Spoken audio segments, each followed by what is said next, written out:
Gəlirəm sənə. Sen bilmiyorsun. Bu Ayşe canım.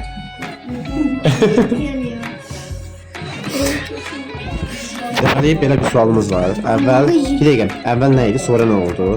Deməli, burada yumurta var, burada da cüzə var. Səid bəy, rəhmət olmasa mənə kitaba baxıb cavab verin. Yumurta əvvəl gəlib, yoxsa cüzə? Birinci bu gəlib, indi yoxsa birinci bu gəlib? Yumurta yani. Yumurta gəlib birinci, sonra cüzə olub.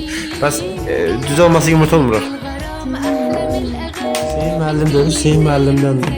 Əsən xanım, zəhmət olmasa mənə cavab verin. Bu birinci gəlib, yoxsa bu birinci gəlib? Əvvəl nə idi, sonra nə olacaq? Bu birinci gəlib. Bəs yumurta olmasa düzə çıxmır axı.